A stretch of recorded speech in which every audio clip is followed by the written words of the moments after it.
Bien, la formation Rocchio Pepito m'a permis, comme enseignante en classe spécialisée, de voir les comportements de mes élèves de façon différente, de voir derrière chaque comportement ce qui est vraiment caché, l'émotion qui est cachée et le réel besoin de l'enfant. Dans cette formation-là de Rocchio Pepito, on a énormément d'outils qui nous sont enseignés, partagés. Donc, dans ma pratique, je suis en classe spécialisée avec des élèves qui ont des défis socio-affectifs au niveau du comportement.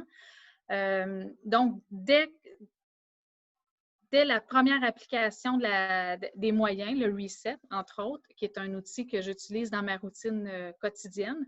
Donc, chaque matin, dès l'arrivée, on planifie. En fait, l'enfant nomme son émotion du matin, comment il se sent. Et mes élèves sont beaucoup plus autonomes dans leur gestion des émotions.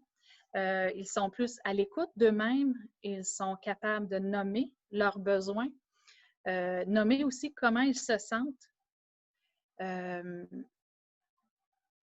Qu'est-ce que je vois aussi? Beaucoup plus un sentiment de respect. On s'aperçoit que les enfants apprécient que l'adulte respecte ce qu'ils ressentent et ce qu'ils nomment comme besoin. Beaucoup plus de capacité d'adaptation, donc face au changement.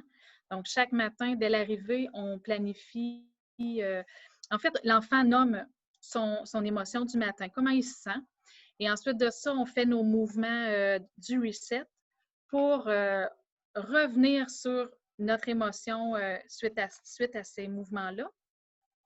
Et identifier aussi dans la journée qu'est-ce qui pourrait être difficile.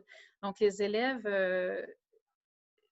identifient les outils, donc les outils neurogym toniques qu'ils peuvent utiliser dans la journée s'ils sont en crise ou en désorganisation, ce qui arrive assez régulièrement.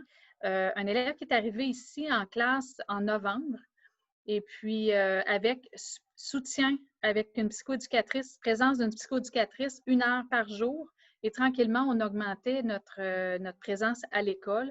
Donc, aucune persévérance, aucune estime de lui, toujours en colère, très violent. On s'attendait à ce que ça prenne un bon 6 semaines avant qu'il soit présent en classe. Et avec les outils proposés, donc le reset, d'être capable d'identifier les émotions, à 3 semaines, il était à temps complet avec nous. Et après 6 semaines, je commençais de l'intégration avec lui dans une classe régulière. Comprendre les réflexes, je pense que ça permet de mieux expliquer le comportement et de se rendre compte que c'est pas parce que l'enfant ne veut pas, c'est pas parce que l'enfant est capricieux, mais bien parce qu'il y a un défi réel au niveau neurologique, au niveau moteur qui amène cette expression-là d'une émotion. Tu sais, mon élève là, qui était déjà en intégration après 6 semaines, on ne s'attendait pas à ça du tout, là. Pas du tout. Il n'a jamais fonctionné. Il n'a jamais été à temps plein à l'école. Et là, il se retrouve à temps plein.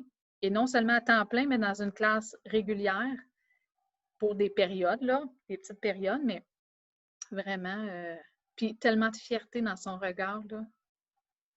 Vraiment. Qu'on les aime d'amour.